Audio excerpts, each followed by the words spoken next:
The Seattle Seahawks are sitting on a Lombardi trophy and walking into draft week with the fewest picks in the entire NFL, 4 selections, 1 first-round pick, a title to defend, and a league full of teams preparing to take a shot at the kings of the NFC. Nobody saw this coming 12 months ago. Nobody wants to admit it now. Seattle is the team to beat in football, and every move this week matters. Look at how they got here. Sam Darnold went 14-3 in his first season as a Seahawk, earned back-to-back Pro Bowl honors, and finished the job at Levi's Stadium with a ring over Drake May and the Patriots. Jackson Smith-Njigba led the entire league in receiving yards.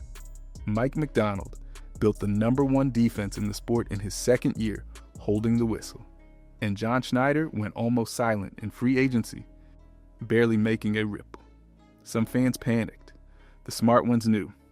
Schneider was saving his ammo for the moment when it matters most. This week, here's the twist nobody is talking about. Seattle lost 4 key pieces off the Super Bowl roster. The visit list is leaking a plan. One ESPN writer thinks he has the whole thing figured out. A shoe-size story from inside the building is going viral. Arizona is falling apart across the division, and one phone call on Thursday night turns 4 picks into 6. Before any of these draft scenarios make sense, you need to understand the one move John Schneider has pulled off better than any general manager in football. But before we get into that, hit that like and subscribe button for more Seahawks and all the NFL content. Let's aim for 350 likes on this video. The reason Seattle is holding a trophy right now starts with one man in a quiet office in Renton. John Schneider does not make noise. He makes decisions. And every decision over the last 4 years looks smarter today than it did the day it happened. Fans argued. Analysts doubted. The GM kept building. Trade Russell Wilson to Denver. One single move, return draft capital, turning into Charles Cross, protecting the blind side, and Devin Witherspoon locking down the boundary. Hand Pete Carroll a thank you card and hire Mike McDonald when nobody else saw it coming. Trade for Leonard Williams midseason and plug a defensive line hole. Pull the trigger on Ernest Jones when the run defense was bleeding out and watch the unit flip overnight. Move Geno Smith for a 3rd-round pick and turn it into developmental quarterback Jalen Milroe. Cash in on DK Metcalf at peak value before regression arrived. Every transaction hit at the exact right window. Then the draft started landing. The 2023 class alone delivered Derek Hall, Zach Charbonnet, Devin Witherspoon, and Jackson Smith-Njigba. The 2024 class added Byron Murphy II. The 2025 class brought in Gray Zabel to stabilize the interior line. 5 straight drafts of hits, compounding into a championship roster now sitting at the top of the sport.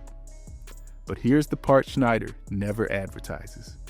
One of his biggest wins this season had nothing to do with a trade or a draft pick. It happened inside the equipment room, and the story broke the internet.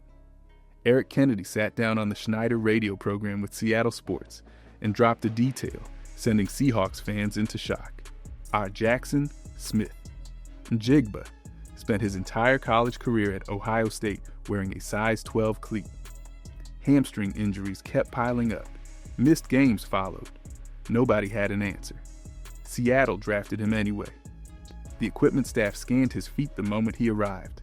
The real size was 10.5. Let it sit for a second. A full shoe size off. The fix changed his career.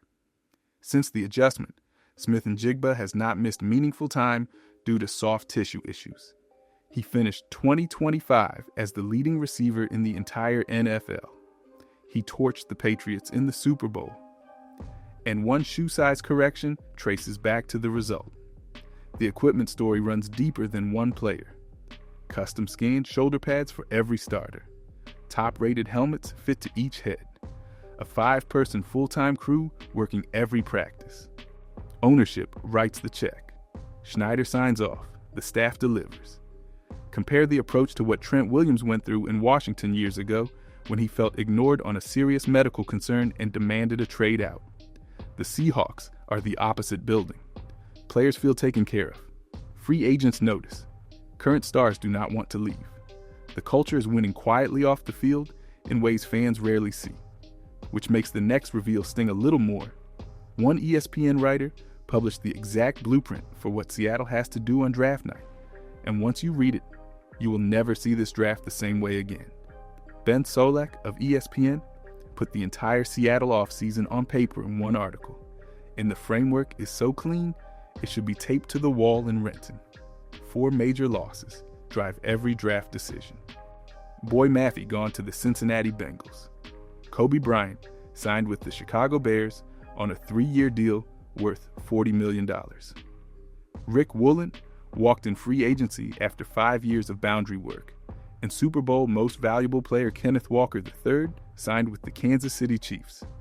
4 holes, 4 different priority levels. Here's where Solak sharpens the knife. Safety looks handled internally. Ty Okada profiles as a 1-for-1 replacement for Bryant without needing a premium pick. Running back in the first round makes no sense in this draft class because the depth at the position runs 3 rounds deep. Edge rusher is the sneaky priority with DeMarcus Lawrence and Uchenna Nwosu both over 30 years old and coming off injury seasons. Cornerback demands real attention, but only if the right player falls. The verdict is the part landing hardest. Unless elite value drops at pick 32, trade back, stack picks, hit guard, edge, and running back in the middle rounds. For a team sitting at 4 total selections, standing pat is the worst option on the board. Solak essentially told the Seahawks front office, the answer is not grabbing the shiny name at the top. The answer is math. And if the logic is right, the trade back scenario is the most important thing nobody is preparing for. Because one phone call on Thursday night changes everything about this draft week. Seattle is walking into the draft with 4 picks: 32, 64, 96, 212. The fewest selections of any team in the NFL. Let the math hit. John Schneider has averaged over 8 picks per draft for nearly 5 straight years. He is sitting at half his normal allotment. Every instinct in the building is screaming to move down. Picture the phone ringing around pick 30. A team like Pittsburgh climbs up for a quarterback or a blue chip defender sliding down the board. Seattle drops 10 to 15 spots. The return looks like a 2nd round pick, a 3rd round pick, and a late round flyer. Suddenly, the board explodes with options. Cassius Howell from Texas A&M. The SEC Defensive Player of the Year with 11.5 sacks last season becomes a realistic target in the early 2nd. Jadarian Price from Notre Dame stays available as a power lead back. Davison Igbinosun from Ohio State slides into the 3rd round conversation as the tall press corner Mike McDonald has been searching for. This is how the Schneider system eats. Not one splashy pick, 4 or 5 swings at starters and role players. The draft classes building this championship roster came from volume meeting vision. The 2023 group alone produced 4 rotational starters because the front office owned extra capital. Skip the trade back, and Seattle plays with one hand tied. Make the call, and the board opens up like a vault, which leads straight into the position Seattle has been studying harder than any other. And the visit list tells the whole story. Here's where it gets loud. Count the cornerbacks who walked through the front door for a top 30 visit. Colton Hood from Tennessee, Brandon Siss from South Carolina, Jalon Kilgore from South Carolina, Dalen Everett from Georgia, Tre'Dan Stukes from Arizona, Andre Fuller from Toledo, plus heavy film homework on Chris Johnson from San Diego State and Avion Terrell from Clemson. Not a scouting exercise, a plan. The profile ties every name together. Height, length, willingness to stick a nose in the run game. Mike McDonald wants corners who tackle without hesitation. Devin Witherspoon handles the interior.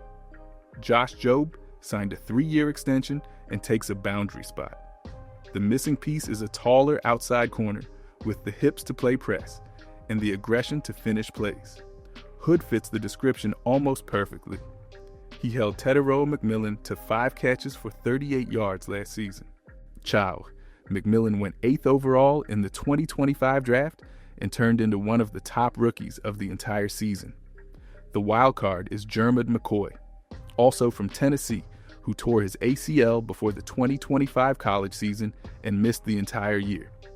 He ran a 4.40 second 40-yard dash at his March 31st pro day and eased every medical concern. McCoy carried a top 20 overall grade before the injury. If he slips to the back of the first round, Seattle might break the trade-back plan and pounce. But if Schneider stays disciplined and trades down, a different mock draft from the most trusted name in the business already has the 4-pick blueprint ready to go. Dane Brugler of The Athletic dropped his final mock with Seattle, standing pat at pick 32. And the 4-name haul gets bolder in every round. Pick 32 goes to Colton Hood of Tennessee, former Colorado transfer. Lockdown press corner with ball skills, tracing back to a high school career as an all-state center fielder. A scheme perfect fit for the McDonald's secondary and a direct answer to the Rick Woolen vacancy on the outside. Pick 64 delivers Kieran Crawford, the edge rusher out of Auburn.